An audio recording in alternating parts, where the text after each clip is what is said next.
Welcome aboard the Daf Yomi interdimensional Gematria spacecraft. Today's Daf is Tractate Zevachim, page 57. Top of the page. Ve'ola gufa min alan Yichsi v'lisod mizbeach ha'oila Limed al oila es choyva shetun nisoid. The Gemara asks, and from where do we derive the halakha that a burnt offering itself has its blood presented on the altar in a place where there is a base? The Gemara answers, we derive it from a verse as it is written, and he shall pour all the blood of the bull at the base of the altar of the burnt offering, Leviticus 4:7.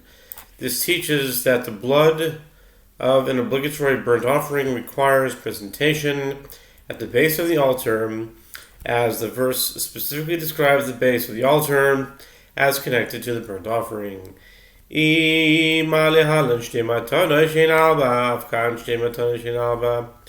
Gemara asks, if it is derived from a burnt offering via a verbal analogy, one might think that just as there, a burnt offering requires two placements that are four, so too here, a firstborn offering, an animal tithe offering, and a paschal offering should also require two placements that are four, and not just a single placement. Shnei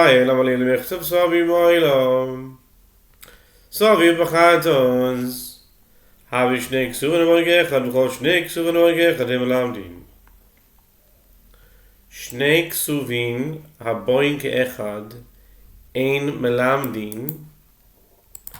That's a pretty common thing in the Shas, and it has a numerical value of 1184.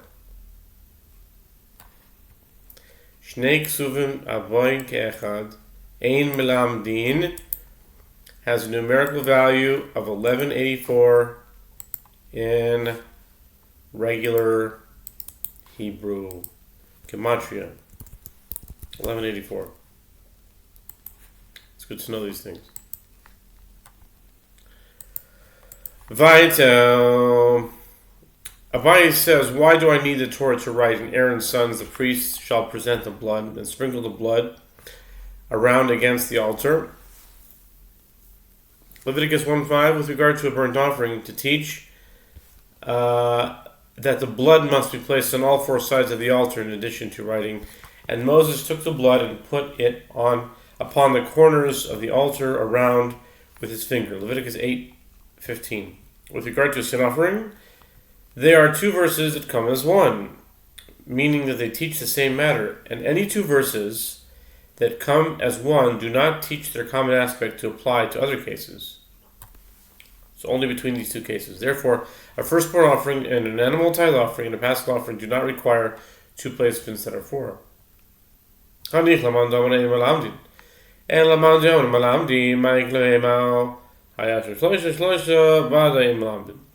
Gemara asks, this works out well according to the one that says the two verses that come as one do not teach their common aspect with regard to their cases, but according to the one who says that you could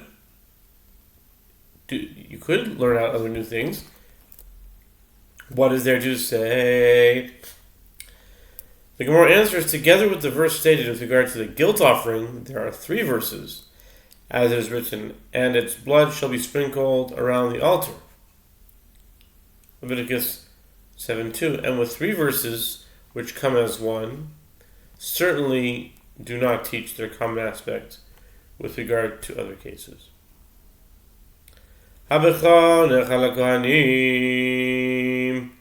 Tanu Rabbana minalech b'chol shenechal לשני ימים ולילה שני הבשר ילך כחזיר צנופה כשלך ימין הקיש וכוסו ולחזר ושוק של שלומים מה שלום נכון לשני ימים ולילה אחד אך בכל נאכל לשני ימים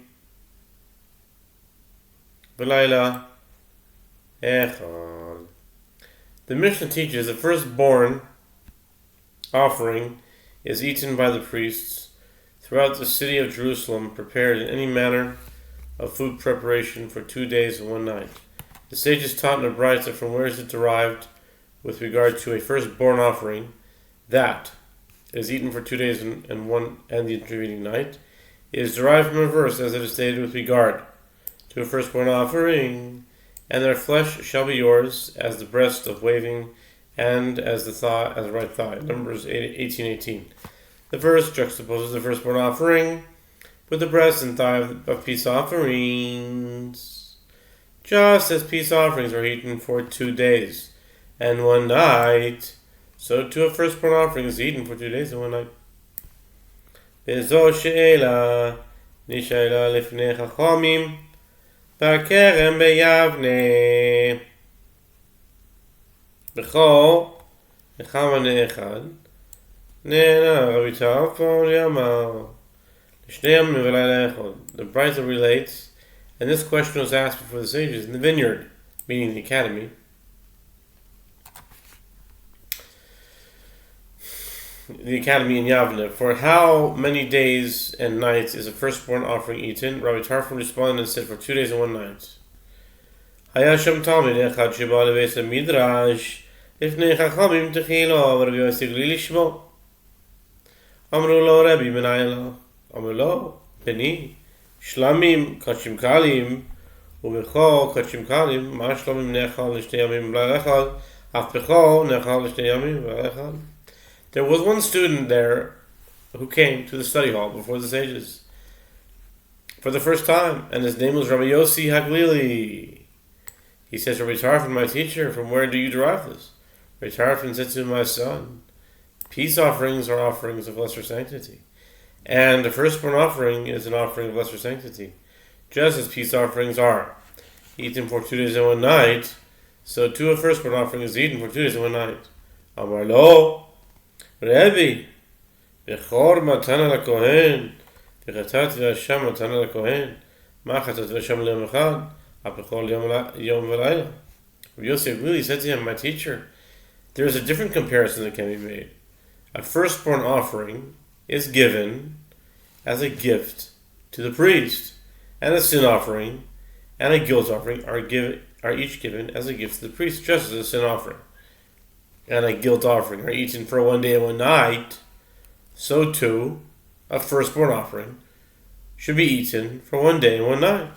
Amar lo, nadun davar mitoch davar, v'nilmad davar mitoch davar, ma shlamim shein ein bayin al chet, af bechor eino ba'al chet, ma shlamim nechal l'shnei yamim v'al echad, af bechor nechal l'shnei yamim v'layla echad. Rabbi Tarfon said to him, let us judge a matter from a matter to which is its most similar. Meaning a firstborn offering is an offering of lesser sanctity as are peace offerings, and learn a matter from a matter. Meaning there is another comparison to be made. Just as peace offerings do not come as atonement for sin, so too a firstborn offering does not come as atonement for sin.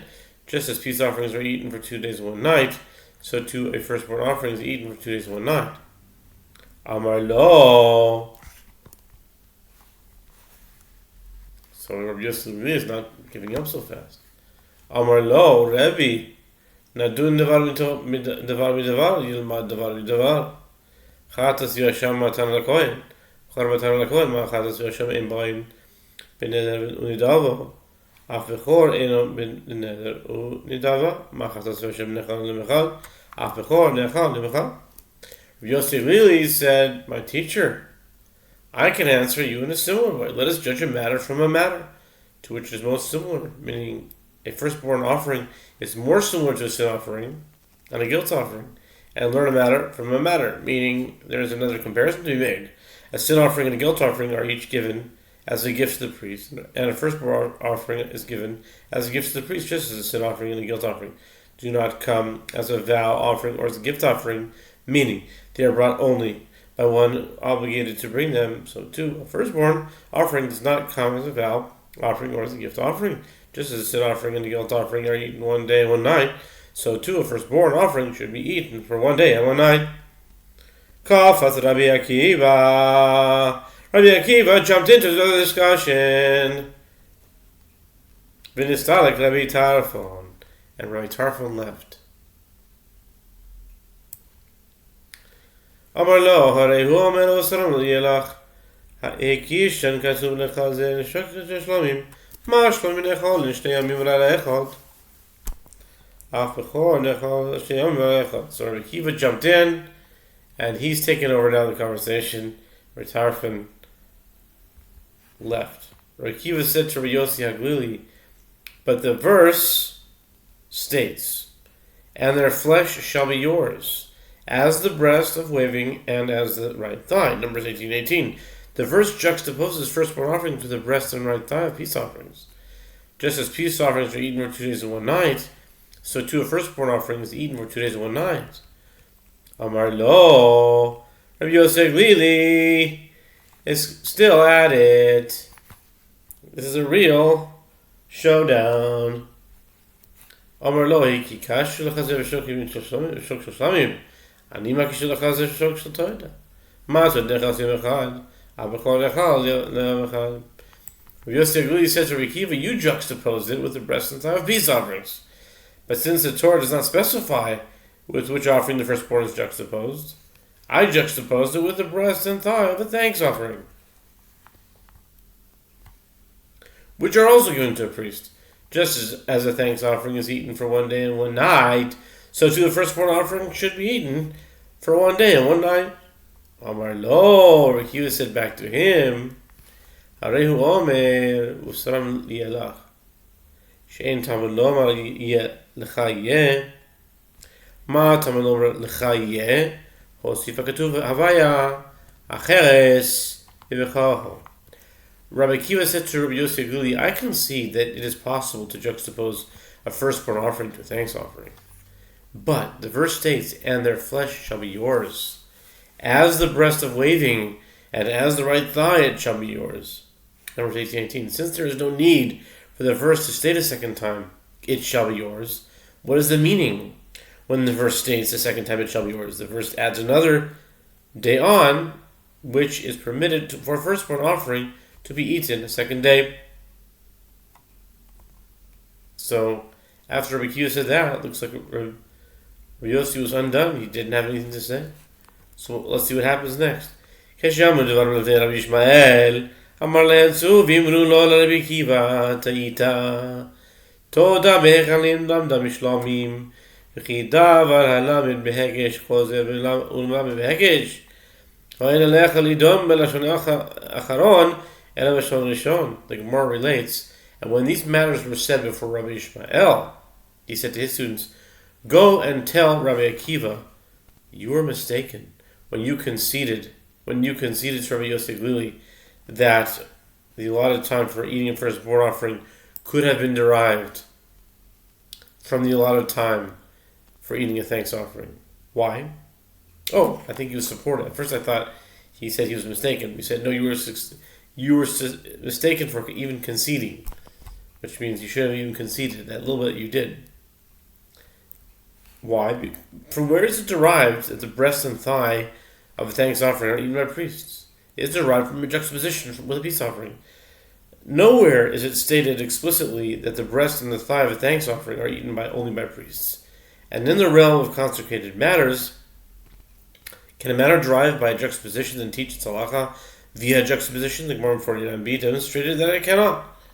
Consequently, you should not infer from the latter formulation of the verse, from the words, it shall be yours, but rather from the first formulation of the verse, as you claimed that the Torah juxtaposes the firstborn offering with the breast and thigh of the peace offering. Rabbi Ishmael, hay l'chayeh, vayav limed al bechol, balmum, shehu matan lekohen, shelo matzinu chol Torah. The Gemara asks, and what does Rabbi Ishmael do with this extra phrase, it shall be yours? This teaches about a blemished firstborn offering, that it is also given as a gift to a priest, as we have not found it written explicitly anywhere in the entire Torah what should be done with a blemished firstborn. Rabbi Akiva yalef le mibsaram chad balmum. Rabbi Ishmael mibsaram lacharach mechores kamar. The Gemara asks, and from where does Rabbi Akiva derive that a blemished firstborn offering is also given as a gift to the priest? He derives it from the term their flesh, which is written in the plural, this teaches that both an unblemished firstborn offering and a blemished firstborn offering are given as gifts to the priest.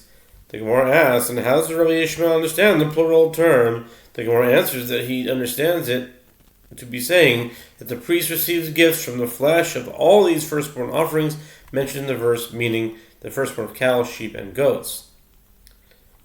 B'mai kamiflegi, b'mai kamiflegi. Mar sovel hemen v'zaver acher, havi hekeshu, mar sovel havi hekeshu. The Gemara asks, since Rabbi Akiva and Rabbi Shmuel both agree that a matter derived via juxtaposition cannot then teach its halacha via juxtaposition, with regard to what principle do they disagree? The Gemara answers, one sage, Rabbi Yishmael, holds that halacha derived both from that juxtaposition and from another principle is considered a juxtaposition. In this case, the specific detail that the breast and the thigh of a thanks offering are given to a priest is derived from a juxtaposition with peace offerings. The length of time in which it may be eaten, one day and one night, is written explicitly. Since it is nevertheless considered a juxtaposition, it cannot be used to teach the halacha with regard to a firstborn offering. And one sage, Rabbi Akiva, holds that such a case is not considered to be a juxtaposition, and therefore it can be used to teach another halacha via a juxtaposition. The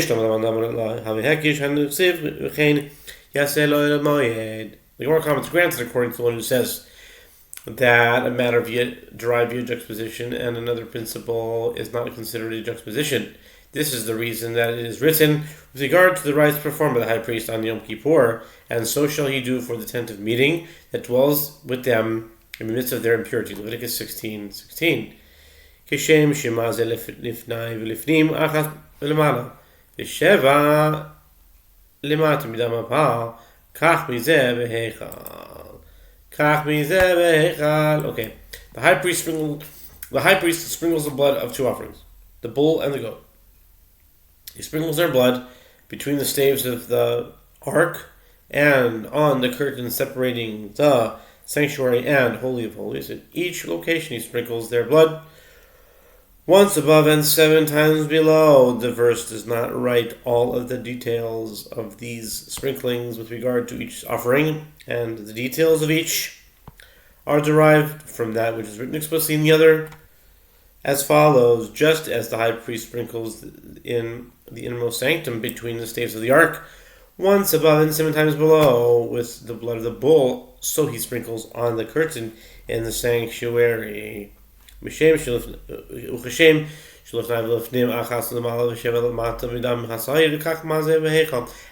just as in the innermost sanctum he sprinkles once above and 7 times below with the blood of the goat, so he sprinkles on the curtain in the sanctuary. This is an instance of a halacha derived both from a juxtaposition and from another principle, and the contingence and the stringency that a matter derived via a juxtaposition cannot also teach its halacha via a juxtaposition is not applied in this case.